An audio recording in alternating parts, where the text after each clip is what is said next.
Annika and Ruben Weissman back on TC Live. Simona Halep needed 3 sets in her first 2 matches. Today, she said the whole game was better, and it showed. Yeah, and we were worried because she had some struggles with her shoulder early in this tournament. Today, I wondered how she was going to serve. Well, how about 70% first serves in? That relieves a ton of pressure on the return game. She was able to free up, be really aggressive in the baseline rallies. Look at the good court position there. Very easy to finish. And there's another break. Guess what? She had 6 of them. She broke 6 times, swinging very freely. And the most impressive thing for me, won 34 of 54 return points. And I was really worried because a lot of question marks in my mind after holding the shoulder the last match. 7th straight win over the last 6 months. Said she hit the ball stronger, opened the court better, and finished some drive volleys. So now she's into the semifinals in Prague. The big question, though, remains, will she come to New York, Jan, to play the U.S. Open? She says she will make a decision after Prague, but that the situation is still complicated. What do we think?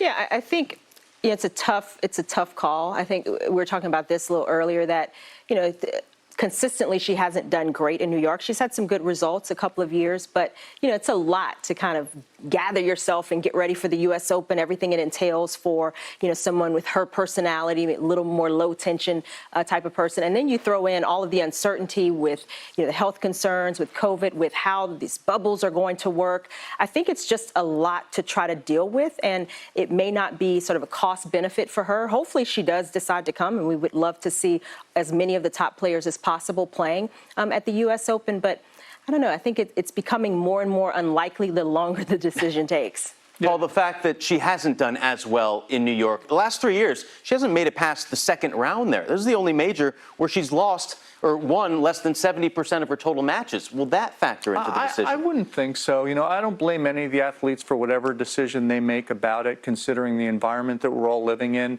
And she pulled out of a tournament a couple of weeks ago because she didn't want to go because she was worried about the COVID stuff. I think she's still concerned about it, obviously. And the fact that she's playing on clay right now, to me, lends me to believe she's not done a lot of preparation on hard courts to get ready for the Open. So I won't be surprised if she's not here. I hope she's here, but it won't surprise me if she doesn't show up. All right. Game keeps getting better in Prague as Simona Halep is into the semifinals. Who else would make the Final Four? Elise Mertens, a 3 seed, taking on Genie Bouchard. High-quality match.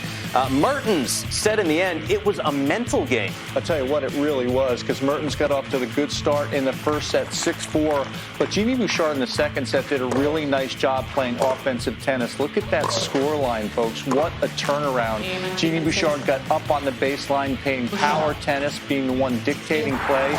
Won that second set 6-1. And the third was more of a battle, a little bit of a war of attrition. Who was going to do a better job holding serve, control the tempo of the rallies when they were serving? And that was Mertens. She only faced 1 break point and saved it. And a lot of these rallies were going more her way. Genie had really dictated play in the second set. Third set, Mertens trying to use some variety here to get out of just the lateral points. Look at the power from Bouchard. Didn't do enough with the approach shot there, and that closed it out with the passing shot. It was a great battle, and Mertens came through. All right, so our featured matches from Prague. Mertens will take on Kristina Pliskova, 2-0 against the lefty Pliskova. First semifinal of 2020 for Mertens, and then Simona Halep awaiting the finish of Begu and Sorribes Tormo. They will be the first match up tomorrow at 5 a.m. Eastern.